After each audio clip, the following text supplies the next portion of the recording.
The day number 8. Speaker. Enviroments Control and Enforcement Amendment Bill, first reading. The Honourable Nathan Guy. Mr Speaker, I move that the Smoke-Free Environments Control and Enforcement Amendment Bill be now read a first time. At the appropriate time, I intend to move that the bill be referred to the Health Committee for consideration and report back by the 8th of April 2011. Mr Speaker, I want to firstly acknowledge the work of the Māori Affairs Select Committee on their inquiry into the tobacco industry in Aotearoa and the consequences of tobacco use for Māori. This bill addresses a number of the recommendations in their report, but the bill is not the formal government response to the Māori Affairs Select Committee report. The government will be responding on the report in its entirety in early February next year. What the inquiry did, which has been invaluable, has been to put the issue of tobacco addiction on all of our radars. We have heard the personal testimonies of families that have caused harm by tobacco and how premature deaths have deprived our whānau of their elders. Listening to the debate earlier this year when the tobacco taxation legislation was debated, and then very recently in the debate on the tobacco industry inquiry, it was a bittersweet moment in our political history. It was heartening to hear the levels of shared commitment across the House. It was also distressing to hear how many of us have been personally affected by tobacco. We're all starting to understand just how massive an impact tobacco has on New Zealand society overall. The direct health cost to government of tobacco-related harm in New Zealand has been put as high as $1.9 billion per year. The costs to New Zealand society are significantly greater. There is no putting off the fact that action must occur, and it must occur now. Mr Speaker, the objectives of the bill are simple: to make tobacco less visible and attractive, and to make tobacco less accessible. I am confident that over time these measures will be effective in reducing smoking-related harm.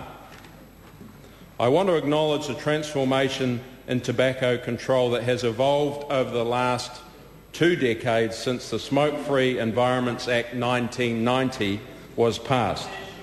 This history is one that all MPs should be proud of for the advances brought in establishing a smoke-free New Zealand instead of indulging in cheap political point scoring. As I am extremely mindful of the enthusiasm, the passion and the dedicated efforts of a very impressive group of advocates whom have invested so much. Point of order, Honourable Chair. I apologise to the member. I have been listening very carefully to his speech. I am getting the impression that he might be giving a speech on behalf of another minister, but did not preface that way. And I wonder whether, in fact, he wants to correct now to indicate that he is delivering a speech for another minister, because, of course, any minister could have moved this bill. And I think he's actually moving it on behalf and delivering a speech for Ms Turia rather than one which he is heartfelt on his own behalf. No, standing. Yeah, it's a bill in Ms Turia's name, so the member might. The point of order. I've just ruled that there's a bill in Ms Turia's name. Thank you. As I was just mentioning to the House, I'm extremely mindful of the enthusiasm, the passion and the dedicated efforts of a very impressive group of advocates whom have invested so much of their time into paving the way for a cleaner, healthier, smoke-free world. There will inevitably be some compliance costs associated with this bill. Tobacco retailers will have to modify their shop fittings to comply. The bill has been drafted so that all retailers must remove retailer displays within 6 months after it comes into force, except for those classes of retailers who are allowed exemptions up to 2 years through regulations. The bill does not allow any longer exemptions such as for specialist tobacconists or duty-free stores. The bill also provides for new regulation making powers for incidental matters covering product notices, price lists, health warnings and other signs. It prohibits the display of trading names where these include words or phrases that effectively advertise tobacco products.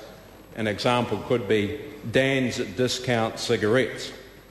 The bill provides an infringement notice scheme to enforce the prohibition on the sale of tobacco products to people under 18 years of age.